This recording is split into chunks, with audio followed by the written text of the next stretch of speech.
Olá, mais uma vez estamos de volta para podermos ter os nossos estudos bíblicos diários. Prometemos no último estudo que nós falaríamos a respeito da lei de Deus face a tentativa para a abolição. Portanto, hoje nós falaremos sobre a abolição da lei de Deus. Se você ainda não curtiste o canal, curte agora. Dá um like, compartilha os meus estudos bíblicos para que os teus irmãos, amigos, todo mundo que você conhece e ama possam ter acesso a essas verdades bíblicas. Então, vamos começar com o estudo. O tema de hoje é a tentativa para a abolição da lei de Deus. Muitos dizem que a lei está abolida. Se esquecem que, na verdade, Deus tinha advertido ao seu povo, Deus tinha feito uma profecia que um dia haveria alguém que tentaria abolir a lei de Deus. Portanto, vamos ler o primeiro livro, Daniel. Nós vamos no livro de Daniel, capítulo 7, no seu versículo 25, ele diz assim, vamos começar primeiramente no verso 24, para entendermos melhor. Ele diz: e quanto às 10 pontas daquele mesmo reino se levantará 10 reis, e depois dele se levantará outro, o qual será difícil dos primeiros, ou seja, será diferente dos primeiros, e abaterá 3 reis. E proferirá palavras contra o Altíssimo, e destruirá os santos do Altíssimo, e cuidará em mudar os tempos e a lei, e eles serão entregues na sua mão por um tempo, e metade de um tempo. Segundo alguns estudiosos, eles puderam chegar à conclusão que o surgimento desse reino, porque chifre na Bíblia significa rei ou reino. Também em alguns casos pode significar poder.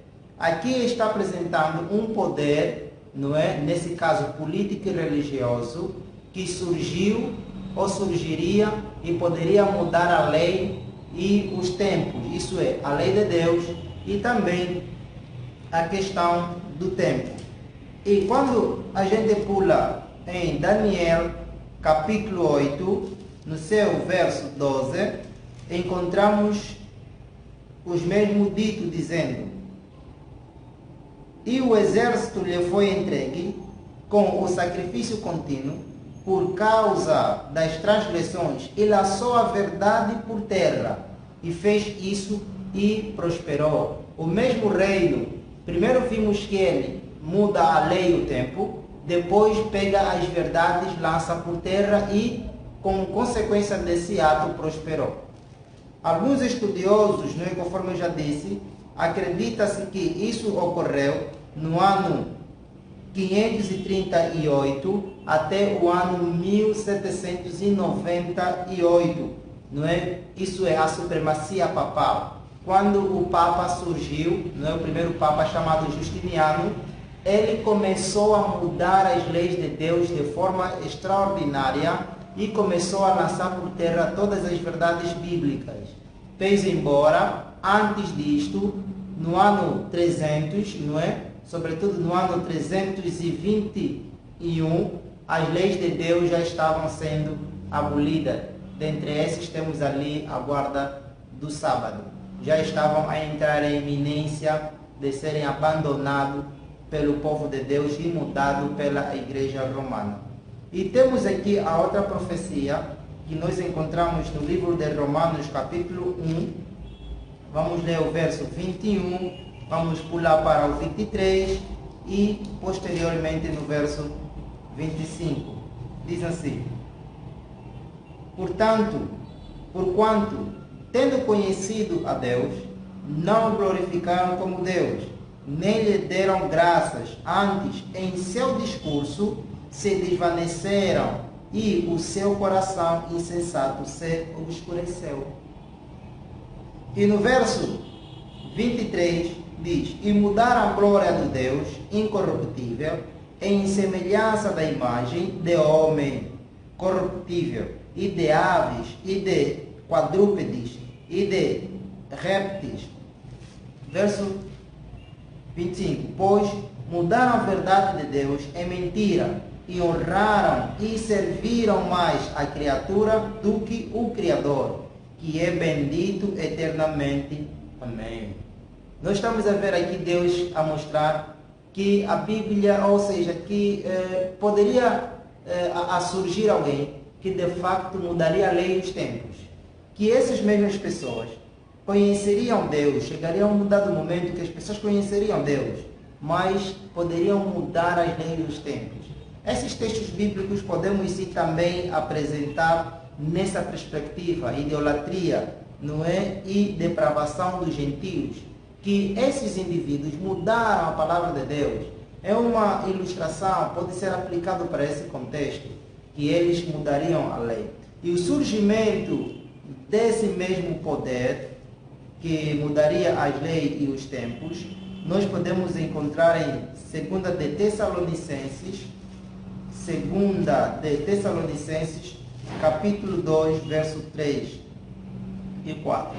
Diz: ninguém de maneira alguma vos engane, porque não será assim, sem que antes venha a apostasia e se manifeste o homem do pecado, o filho da perdição, o qual se opõe e se levanta contra tudo o que se chama de Deus ou se adora, de sorte que se assentará como Deus no templo de Deus, querendo parecer Deus.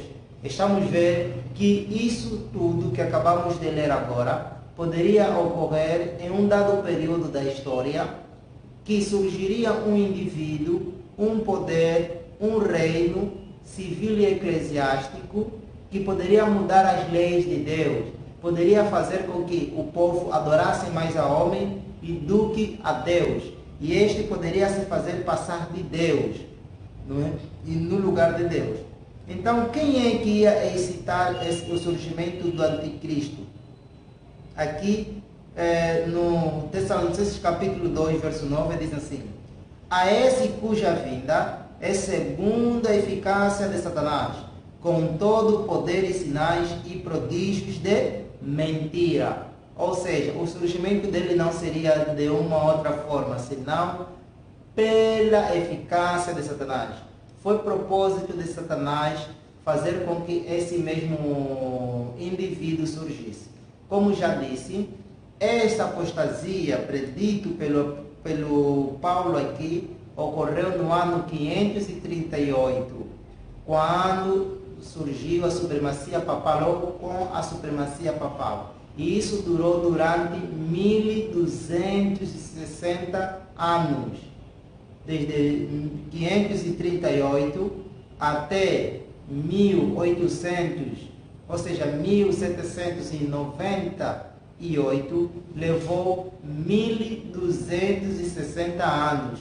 E esse é o período da supremacia papal, e é exatamente nesse período em que as leis de Deus começaram a ser mudadas severamente. Isso sobre a Roma, sobre o catolicismo. Então, Deus nos apresenta na sua Escritura que a lei dele não está abolida e nem tampouco deve ser abolido. Nós podemos ver isso primeiro em Deuteronômio, capítulo 4, verso 2. Deuteronômio, capítulo 4, verso 2, diz assim a palavra de Deus: não acrescentareis a palavra que vos mando, nem diminuireis dela, para que guardeis os mandamentos do Senhor vosso Deus, que eu vos mando. Deus aqui apresentando que não devemos tirar nem um pouco, nem acrescentar. O tirar às vezes não é só no sentido literal, tirar mesmo, e acrescentar também um pouco. Desde o momento que a gente não faz aquilo que deveríamos ter feito, estamos a tirar a palavra de Deus. Ou então, se fizermos acima daquilo que Deus não ordenou, também estamos a acrescentar na palavra de Deus. E no capítulo 12 do mesmo livro Deuteronômio, no verso 32, diz a palavra do Senhor: tudo o que eu vos ordeno, observareis, nada lhe acrescentarás, nem diminuirás. Não devemos acrescentar nada, nem diminuir.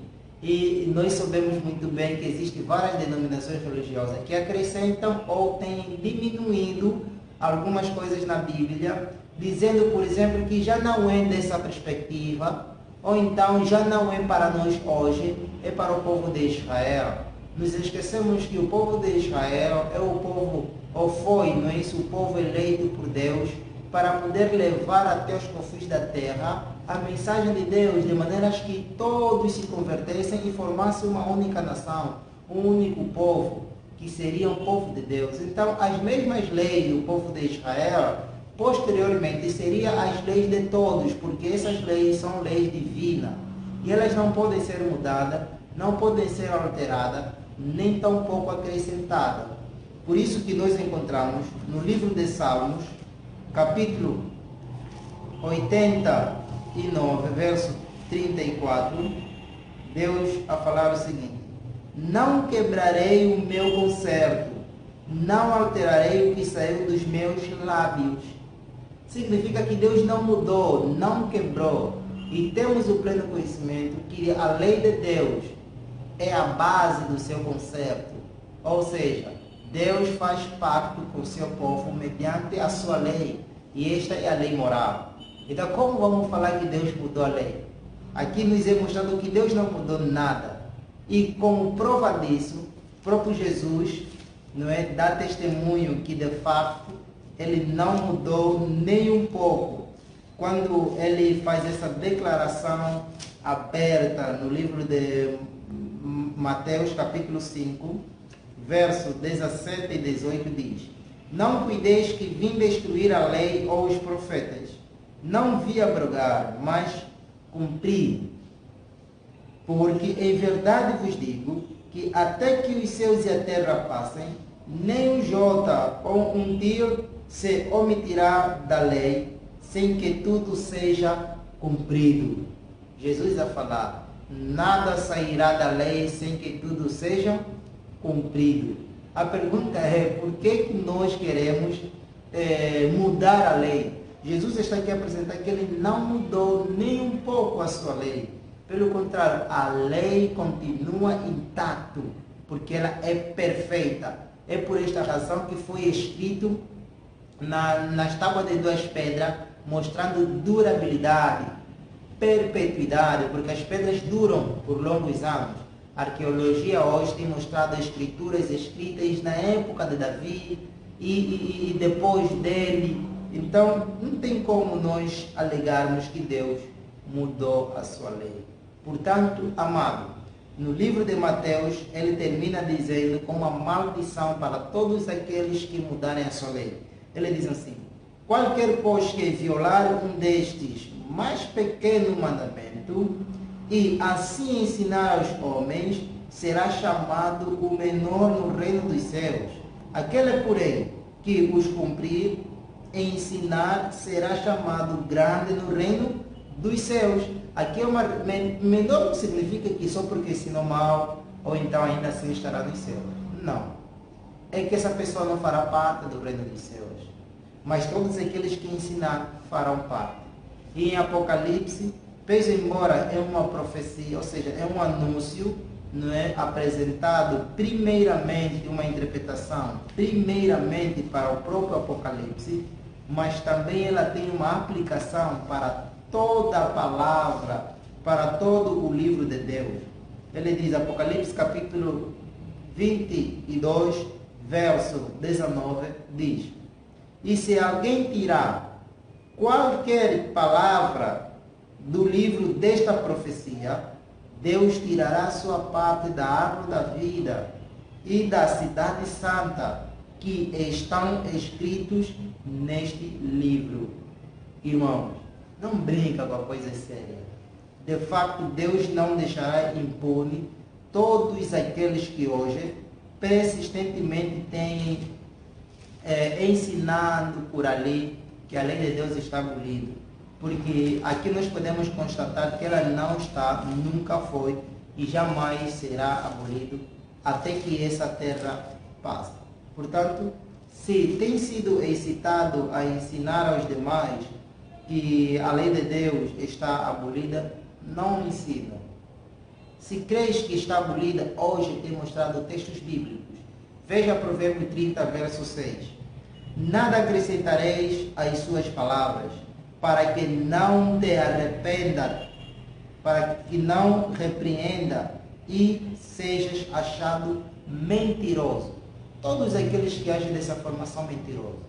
Quem ensina, acrescenta ou tira, é um mentiroso.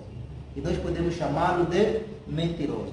Portanto, queríamos mostrar texto que Deus fala a respeito de um apelo a todos os povos, a todas as tribos, o que Deus deseja de nós. Ele nos apresenta em Provérbio capítulo 3, verso 1, diz assim: Filho meu, não te esqueças da minha lei e o teu coração guarde os meus mandamentos. Deus pedindo para não nos esquecermos e para guardarmos os seus mandamentos nos nossos, ou seja, no nosso coração. Não se deixa levar. Guarde esses mandamentos. No Provérbio capítulo 4, verso 12, ele diz: Pois dou-vos boa doutrina, não deixais a minha lei. Olha, ele dá-nos boas doutrinas. E fala mais: não deixais a minha lei. Queria terminar com o provérbio, capítulo 6, versos 5 e 7, para nós vermos então o que significa não deixar, o que significa guardar a lei de Deus no nosso coração. Ele diz assim, vou começando assim: Amarás, pois, o Senhor teu Deus de todo o teu coração e de toda a tua alma e de todo o teu poder. No verso 7, e as intimarás a teus filhos ou seja, no verso 6 diz: E estas palavras que hoje te ordeno estarão no teu coração. Estarão no teu coração. Verso 8 diz: Também as atarás por sinal na tua testa e te serão por testeiras entre os teus olhos. Verso 9: E as escreverás nos umbrais de tua casa e nas tuas portas. O que significa isso? Não é que a lei de Deus esteja em nossas mãos e na nossa testa.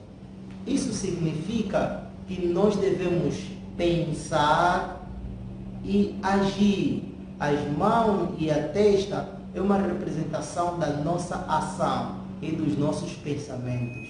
Então, Deus quer que a gente age e pensa em conformidade à sua lei. É por isso que Ele nos disse que ponham a lei no vosso coração. Escrevam os meus mandamentos nos vossos corações. Não o deixem. Esse é o apelo que eu faço para você. Que Deus quer muito que você guarde a sua lei. Porque a lei de Deus é santa, o mandamento é santo, justo e bom. Isso é para a nossa santificação, para que a gente seja de facto justo, mediante a justiça de Cristo. Para nós é uma oração. Amém. Se gostaste do vídeo e quer ver mais outros estudos, dá um like no vídeo, dá um like na página, ou seja, no canal, para não perderes todos os vídeos, dá um toque no sininho. Para nós é uma oração. Amém.